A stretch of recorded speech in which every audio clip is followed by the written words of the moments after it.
Born to Lead is a servant Christian leadership podcast based on biblical principles. Established in 2020 during the pandemic season and hosted by pastor and mentor Nelson Apresio, with focusing in preparing you to lead in different environments and situations.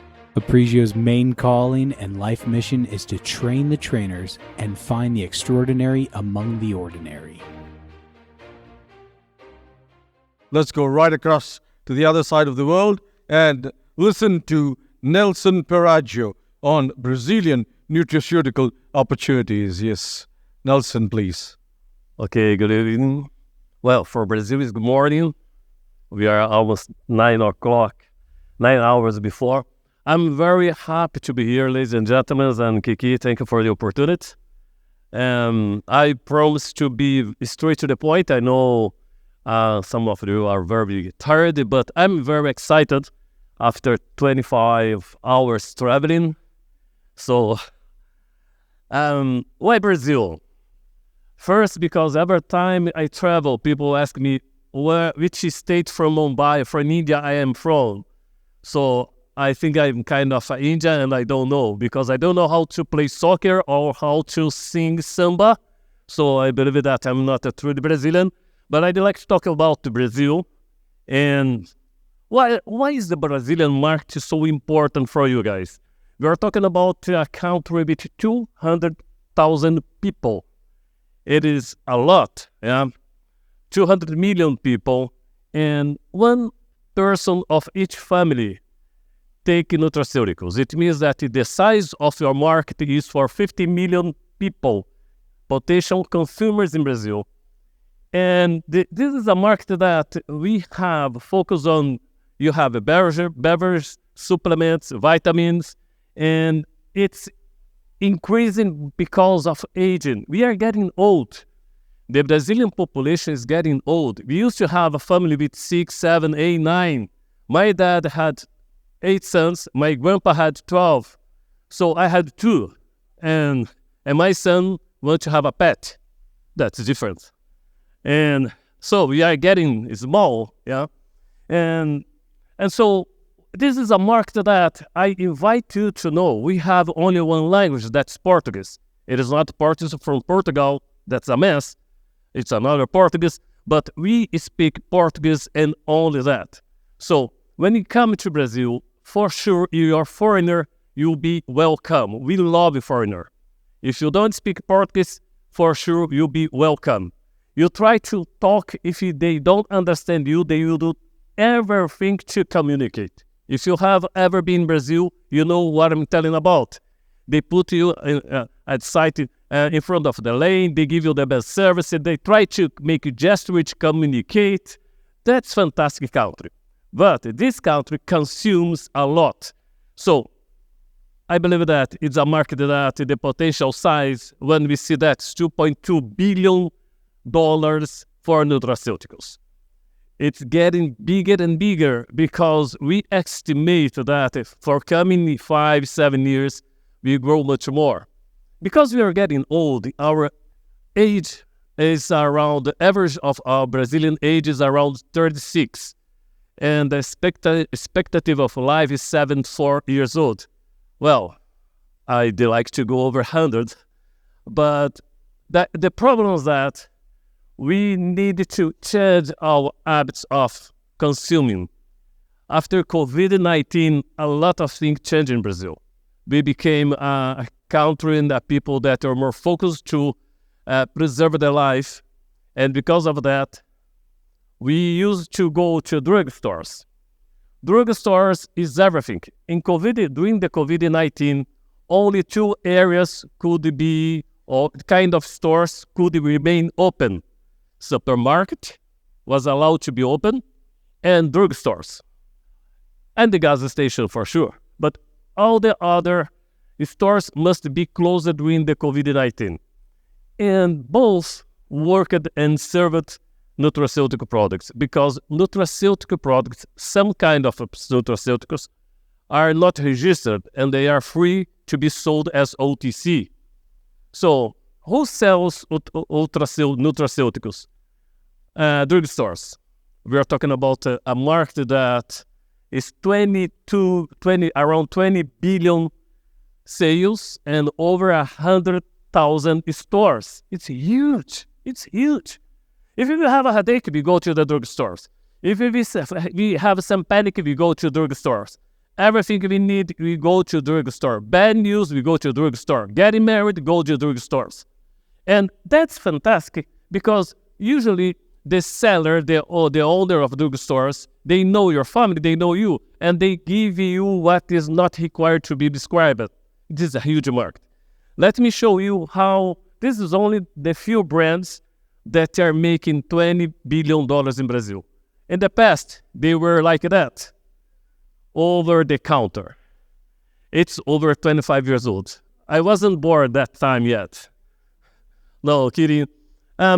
It was neighborhood stores. The owner used to know your dad, your mom, your grandpa, and they were kind of a doctor, family doctor.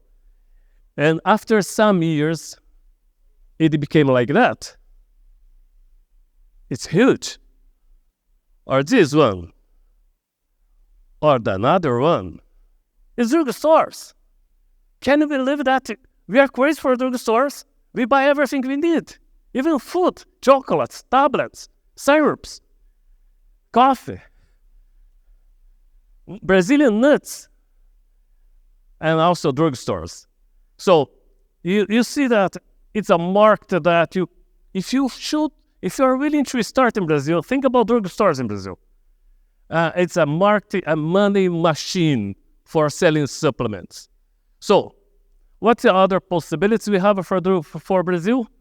I told you the number of 100,000 drugstores, but you have 4,000 or around 5,000 distributors and over 60 importers and more than 600 or 400 industries making and producing it.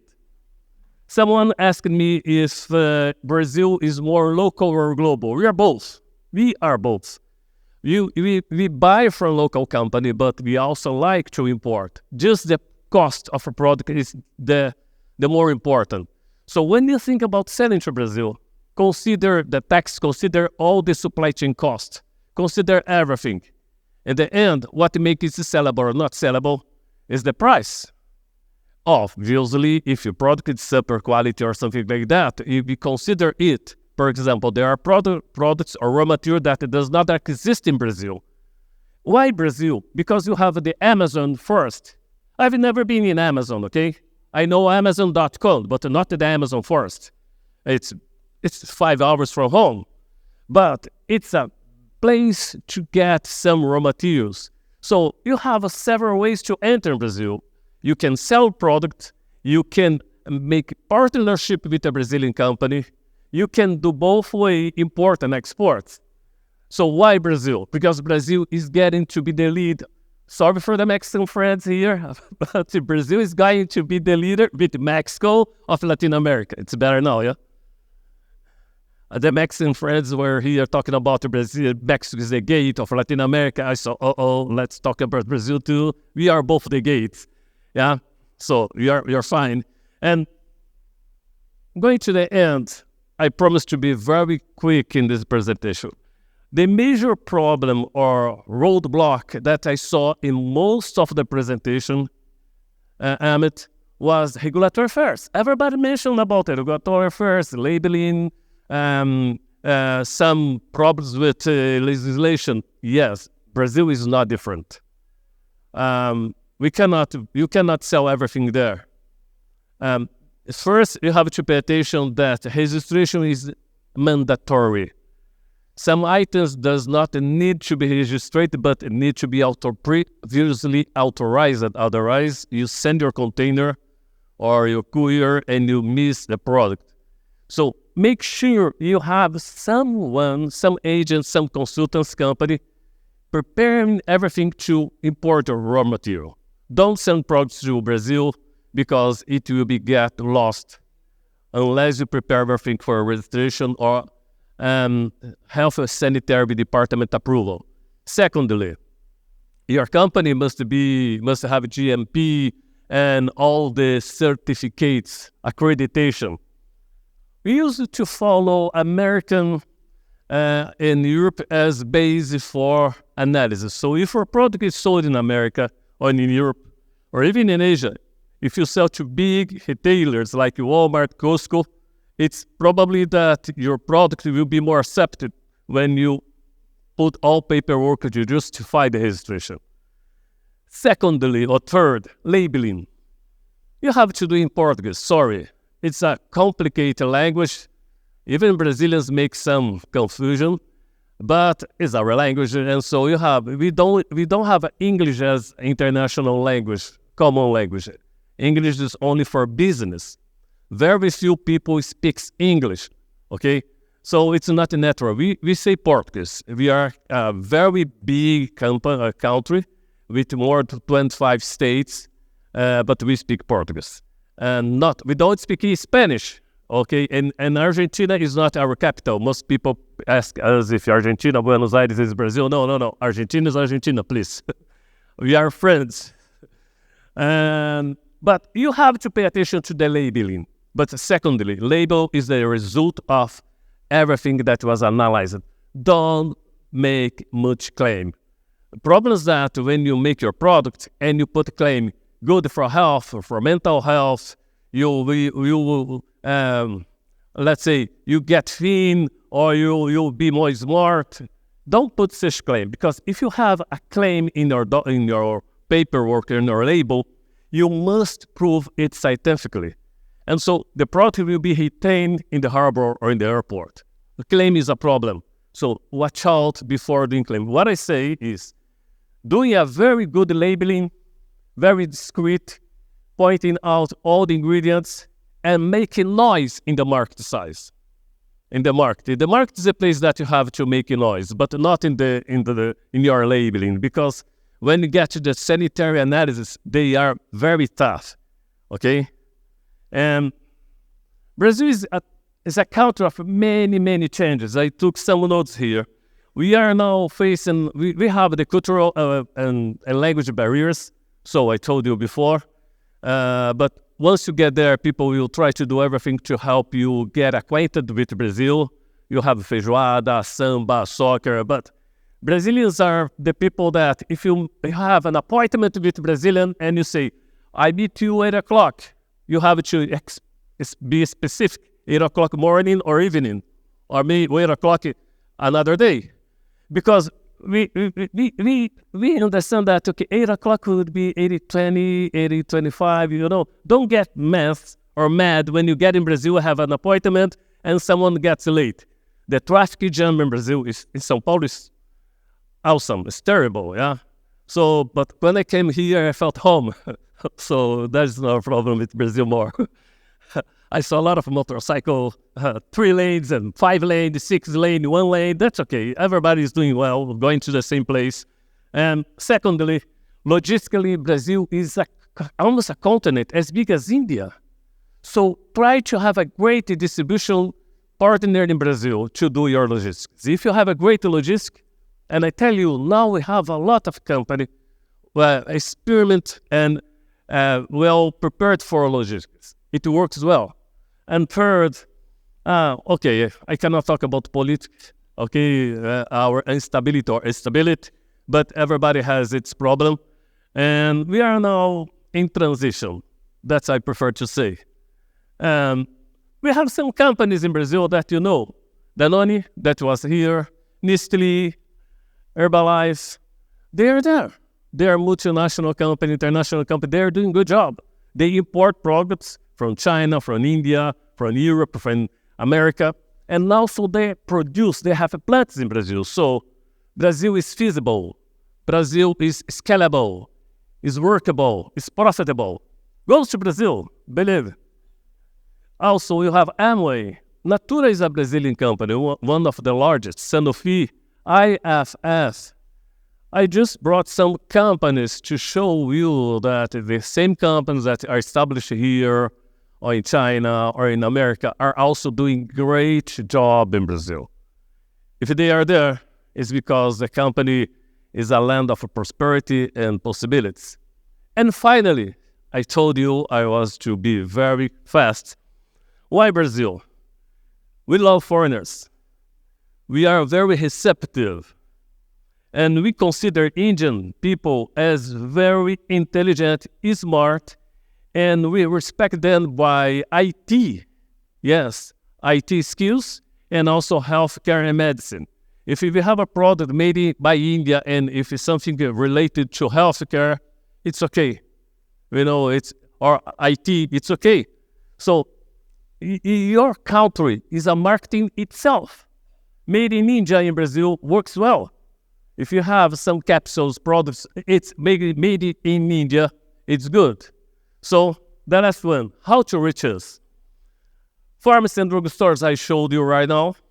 Health food stores, e-commerce. Man, e-commerce sells a lot. And now Amazon is doing good, but we have local e-commerce companies doing great job. So it's now after COVID-19, we that are aged X generation, we learned that the app works very well. You have everything. You have a medicine. We have telemedicine nowadays. We have doctors serving us by online service, and they give us prescription. So think about that. A direct selling fitness center. It's not my case. I wish I could go. Fitness center in collaboration with health professionals, specialty stores, and I didn't mention here retail supermarkets. We have over 120,000 supermarket stores. They make $50 billion a year. It's dollars. It's a huge sum of money. Huge. So that's why I understand Brazil is a country that you should visit. You could go also to play soccer and then samba and have feijoada. But we need India. We need your products. We need your intelligence. We need India and Brazil because we are sure that we can partner with you and make a good business. Thank you very much. Have a great day. Thank you, Nelson, for that insight into the Brazilian market opportunity. You've just listened to the Born to Lead podcast with your host, Pastor Nelson Apresio. Born to Lead podcast was recorded live in studio with final editing made before uploading. Subscribe to Born to Lead podcast on all streaming platforms. For more fantastic daily content, follow Pastor Nelson Apresio via Facebook, YouTube, and Instagram. Don't miss the next episode of Born to Lead podcast.